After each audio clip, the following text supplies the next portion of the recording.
Hi guys. Okay, so we're back with content. Very exciting. So first and foremost, this whole book is going to be based around the idea of Cal Newport's book, So Good They Can't Ignore You. One of my favorite books, incredible, along with his book Deep Work. I know I mention these in almost every video. Huge fan of his work in general. Do I agree with everything? Yes and no. But this is the whole idea around deliberate practice, which is the idea of getting better at a skill and becoming so good they can't ignore you. Pretty clear cut, right? I'm going to find a way to apply most of these principles to copywriters to learn, but also I'll throw in a few examples for other creative skill sets, or not just creatives, almost any skill set could benefit from the idea of deliberate practice. So let's dive into this. Okay. First of all, it's based on the idea, instead of like debating if something's your passion, just becoming insanely good at it. I think, there's a lot that we can all learn from like other cultures. I think American culture is very based around like, what am I passionate about? As if every single job doesn't have pros and cons. I mean, if you want to become a copywriter, like, I think a lot of people imagine that like you sit around all day and like your clients love your work and they just like cry over how good it is.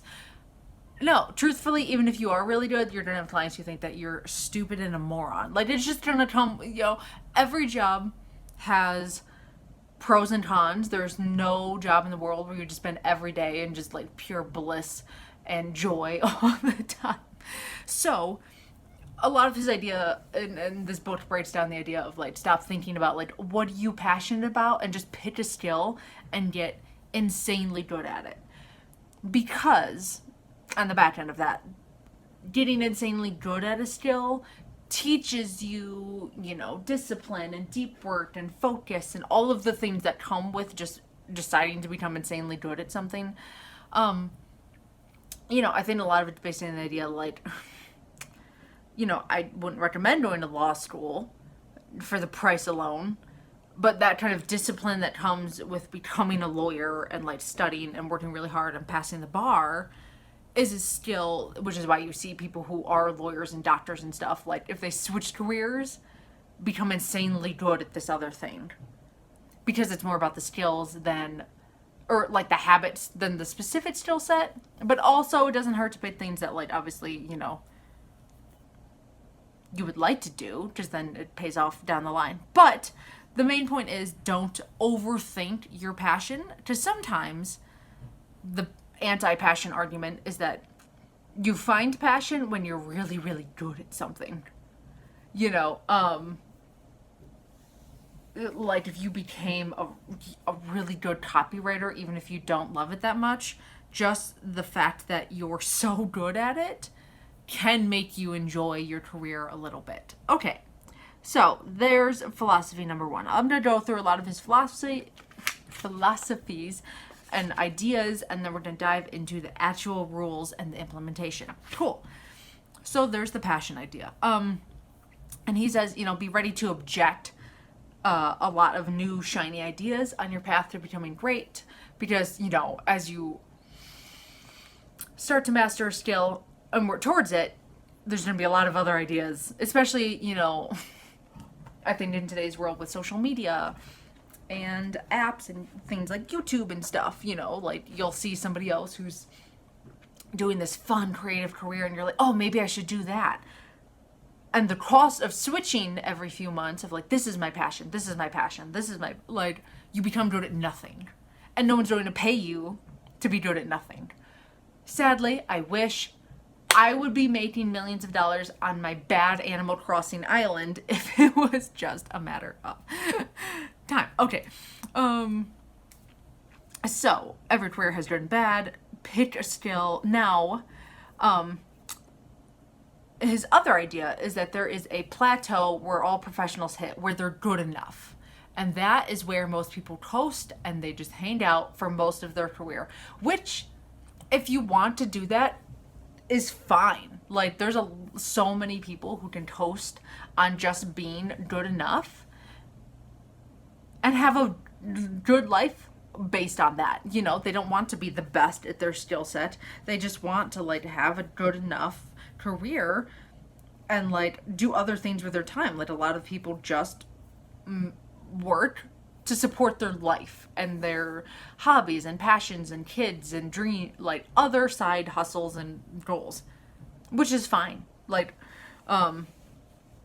you know, but for people who want to break past the good enough and grow, this is what deliberate practice is for. So, there is no clear rule book really for creative work and like the kinds of skills he's talking about. Like he explains this much better in the book than I will. But for things like, you know, like I said, being a lawyer, it's pretty clear cut the path on what you need to do, right? Like get good grades, take the test that like there's a test to like admit to law school, right? I have so many lawyers in the family, I should know this. But, you know, master that and then go to law school, pass your classes, get good grades, try and get into the good law schools, like pass the bar, pick your state. There's a path. There's a check mark you can do to know where you're at in the journey. You can make a whole vision map. And for creative careers, especially like copywriting and, you know, or if you wanted to write books or screenplays or whatever, there's a lot of vague notion, you know, like law school is like, okay, here's the books, here's the curriculum, boom, you're a lawyer. Like there's a path, there's a check mark. Copywriting is kind of like, you know, you can read the books. There's a lot of people who succeed without reading the books.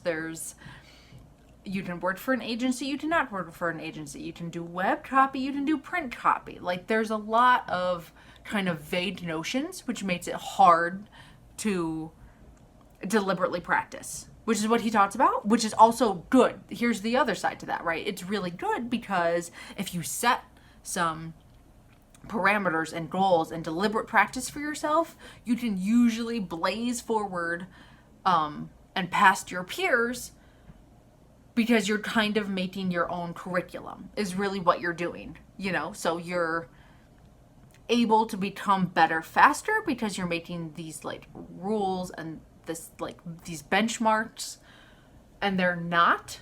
Whereas, you know, like if you're competing with like 100,000 million other lawyers who are doing the exact same career path, it's hard to stand out because you're all doing the same damn thing and you're all reading the same books, you're passing the bar, like it's all the same, right? So that's the good side of a creative career, is that like you can kind of like create these and like exceed past them because nobody else is really doing that. So, and then this is my thought in here. If you want to become a freelance copywriter and not just work for an agency, which there's nothing wrong with working for agencies, I know in this day and age of the hustle and the side hustles and the passion and the, you know, everyone wants to be Elon Musk, saying that like a job is a good thing and like jobs are like is like oof but that's fine. I just want to say it a million times and I will. But if you want to side hustle too and like be a freelancer, cool. Here's the thing. To succeed as a freelancer, there are about, I don't know, maybe like 20 skills that you need to be decent and act like decent until you can either hire them out or outsource them or something else. It's just how it works. Okay, so if you're a freelancer in any kind of way, shape, or form, photographer, graphic designer, anything, spend the time, in my opinion, this is not Cal's idea, this is my idea, to list all the skills you need.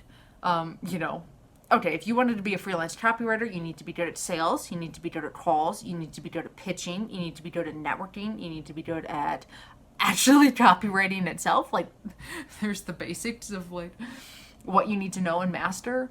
Let's see, networking, sales, pitching, you know, client communication / customer service / you know, if you want to start a blog, you need to start mastering blogging. You need to find some kind of marketing in order to bring clients into you. You need to have some kind of like funnel once they land on your site so they can become interested in your work. Okay, so there's this long master list of like things you need to do. And what I would do is, if I was starting all the way over, I would have listed next to them like, okay, this one I want to eventually outsource. This one I want to become fucking prolific at, that kind of. So copywriting, obviously your skill set you need to be deliberate practice framework good at, right? And then like check off the things you want to outsource. Like I love talking to my clients. I would never personally want to outsource onboarding clients and talking with them, that kind of thing. Like I love that. And I would not want to outsource that. I wouldn't want to outsource my emails because I love it. I love writing them and creating them and coming up with ideas. So anyway, I would just go through and go like, okay, eventually outsource this. Or like I am a horrible emailer. Horrible. I have absolutely no intent at becoming good at emailing. I have a lot of people who are like, oh, wow. I mean, if you're my clients, I will always respond on time. You are paying me. That is different. But emails just come in, I see it, I forget about it immediately, and it's gone into oblivion. And I am just a bad emailer, and I'm a bad texter for the most part, and I'm okay with that. And that is a skill that I just need to be decent at, and we are good, and my career is fine. So the point is, I would go through all those skills and list like, I can be very minimally decent at this skill. I want to outsource this skill eventually, but I need to be decent at it now. And just make your skill list, right? Because that will kind of determine how much of the time you need to spend on each one of them. Like as a freelance copywriter, you'll need to spend at least like a chunk of time learning sales, right? Like if you want to sell and master the art of landing clients, you need to learn to be like 2% charming on the phone, right? You need to be like a little wooey, a little laugh at their jokes, like just a little, all of that. So now you have your skill set, and now you have your list of things, and maybe you have side passions. Like maybe you want to end up being like a YouTuber or something down the line, and that's a whole nother skill set. Video editing, filming, lighting. Your girl is clearly not taking those classes, but skill set. Now you have the list. Now you know in the priority of like what you need to master well and do the best, what can be moderately okay, what you're interested in, and then what like you're not to worry about because like it doesn't matter. So you have your list, right? And now you go through and it's like, okay, well, the first thing you need to know is that if you're feeling like you're crushing it way too often, you are not pushing yourself hard enough, which is fun and not fun. Like it's not fun to feel stupid and like you're making mistakes and you're apologizing to your clients and you're like, that is not a fun feeling. 0 out of 10 would recommend. But at the same time, feeling like you're crushing it every day, all the time for years is tough because you're probably not pushing yourself to your maximum skill set that you have in order to grow. So, okay, you have your rules or your skills, you have your this, that, it's going to be hard. Great. It should feel hard a little bit when you're pushing yourself in deliberate practice. So let's dive into, wait, there's some, my notes. Keep in mind for specifically copywriters, it's ever so slightly harder than something like writing a novel because I could just go into a room in the middle of nowhere and like write a novel. I mean, not to simplify it to that level, but I just need my like creative brain. And copywriting is a little bit different only because there's this third element of you're selling a product or a service or something. Like there's a thing that exists that you need to write copy for. As opposed to like, I will never ever put down writing novels. It is way outside of my mental skill set. Like what J.K. Rowling did of creating this like world is like, okay, not my skill set. But, she could just go to a hotel and like turn off the internet and be able to just write her entire, out of her brain poured this thing. And copy's just a little bit different because there's that third element of like something, and usually demographics and sales and like stats and target markets, and there's like this whole little element, right? So it's hard to just like disappear and turn off your internet and like write copy for something. So there's that. Cool. Okay, so now we dive into the rules officially of implementing deliberate practice. So, there's some rules and there's some ideas that support the rules. So, some ideas that like support the rules, how to start, all these things. So, first of all, every now and then take on work that is outside your comfort zone, where it makes you feel a little nervous to work on it, to take it on as a project. You know it's going to push you a little bit. And sometimes, depending on once you're on the phone with your client and you get a feel for who they are and like all of that, you can tell them that. I've told clients like, I'm not that good at this one specific thing. Like, that's how I got into social media marketing years ago, is I was like, I'm great at blogging and copywriting, but like, sure, I can give a go at like just being upfront that like this is a little outside of my specific skill set, but like I'm willing to try. But feel them out first before you just like mention that. Sometimes I take the personal approach of like Teddy Roosevelt. That's like, I forget his quote about say yes and then figure it out. Say I can absolutely do that, and then you go rent books and watch YouTube videos and you figure out how to do that, so that's also my approach. Like, yeah, sure, of course I can. And then like, how the hell do I do that? Google.com. So there's that. So he recommends to start, because this is a whole bunch of framework and like giant growth, and like it's not easy to be like, okay, so like actual rubber meets the road implementing is to start with a time structure approach. So that means, you're going to sit there at your desk, even if you pass out and faint from the mental stress, and you're going to work on it and nothing else. No email, no Twitter, no this, no that, no YouTube, no blah. You sit there and you focus on the damn thing, even if you're hungry, even if you're thirsty, even if, I guess bathroom breaks are okay, but like, whatever your excuse is for like, oh no, I need to do this other thing over here. Like, oh no, like, no, you sit there for 1 hour and you do the damn thing. It doesn't matter if you know what to do. It doesn't matter if you know what to work on. You just start putting words on the page, even if they're stupid, and you burn the page when you're done, but you do it. And you sit there. It doesn't matter if you're drawing mind maps and like coming up with ideas to put together. You start with the time invested first. And this is where a lot of people, because I've worked with not only coaching, but mentoring and power hours and all this thing. And this is where it starts to get hard. It's a lot easier to watch YouTube videos on how to be a copywriter than it is to put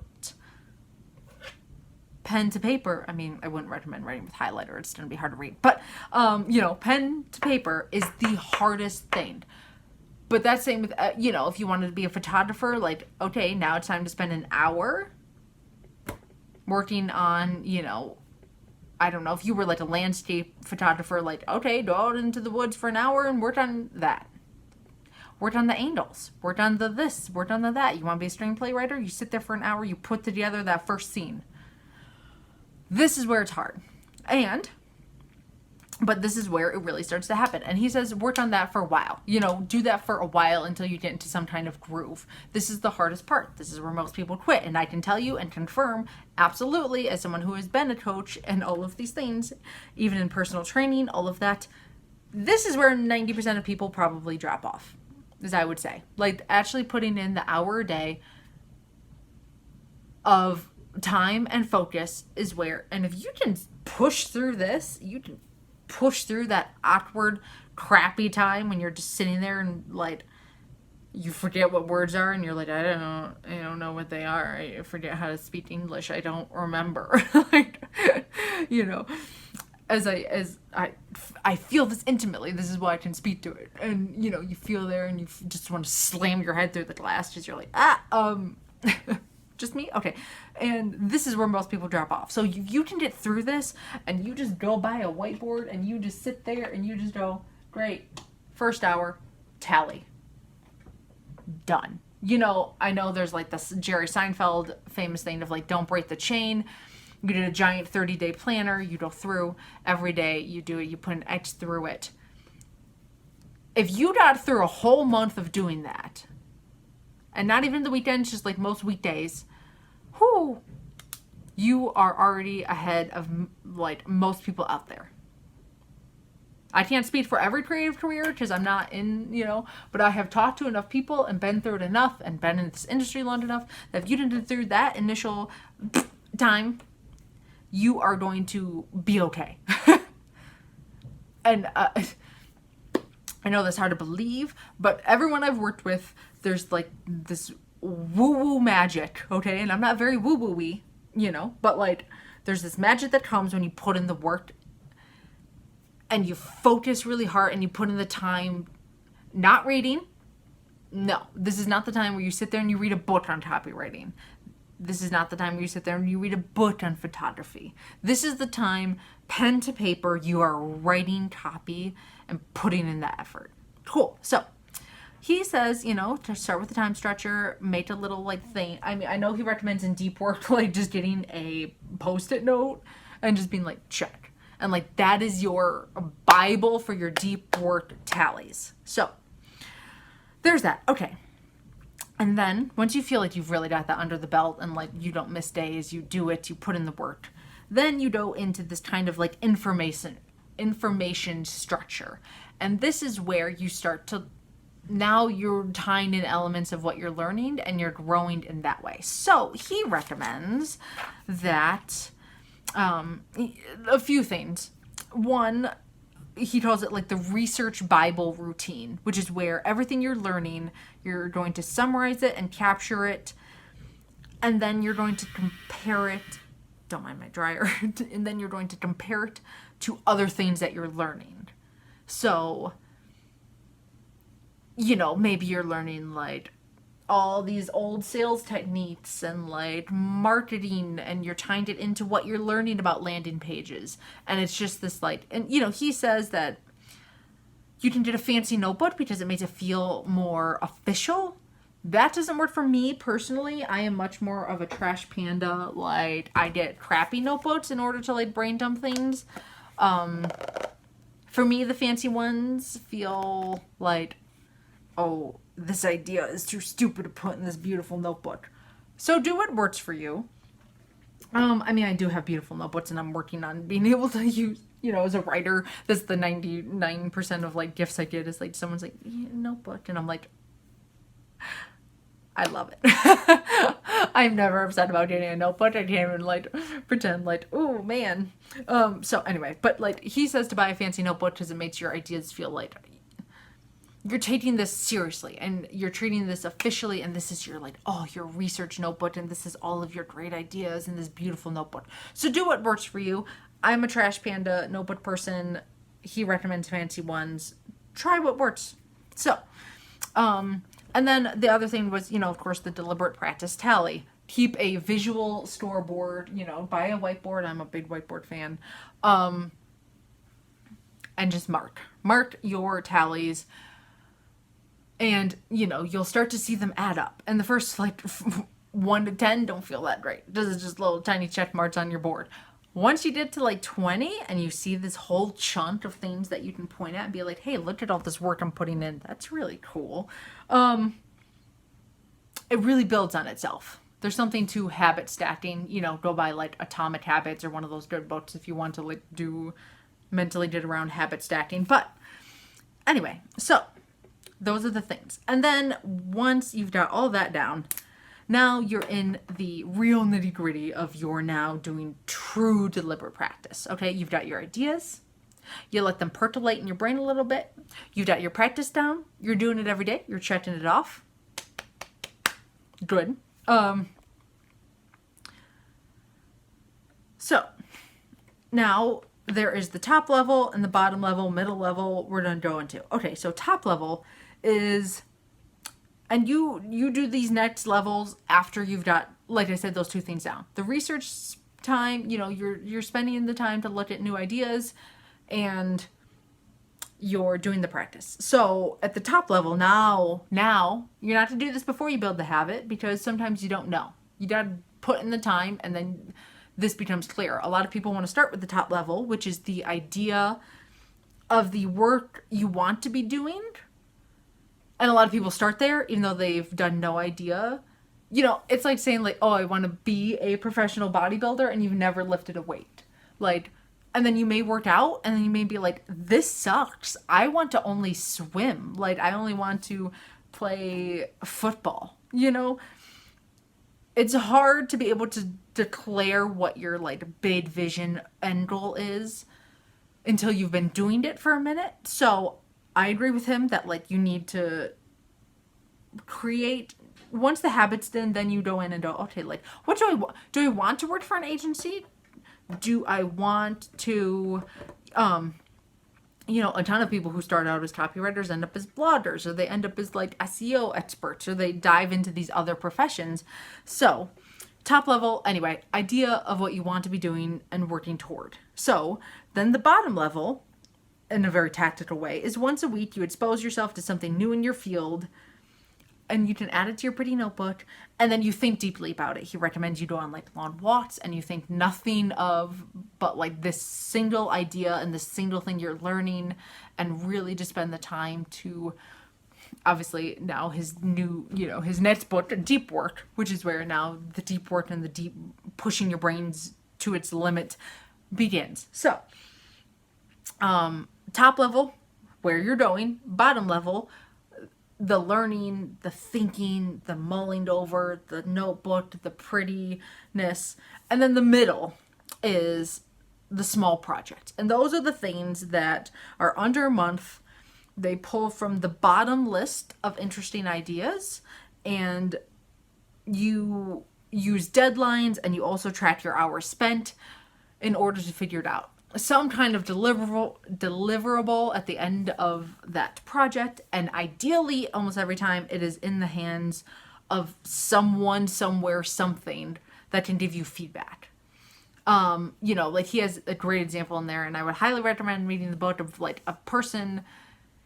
He was, like, a magazine editor or something, and he wanted to become a screenwriter, and he just wrote, like, hours and hours and hours, and he was sending out his scripts, and he was like, so many of them were so embarrassing and they were so bad, but I got that feedback, and I got this, and I got that, and he just, like, accelerated his growth rate and became, like, very prolific and, like, a big deal very quickly within a year, which is unheard of usually in the screenwriting world. That's not easy to just, like, in 1 year sell your screenplay, I believe was, like, the end result, but very hard. But he made sure, and he was going to workshops, and he was doing, like, all of these things, and he just made sure, like, you can't just have your work sit in your computer folder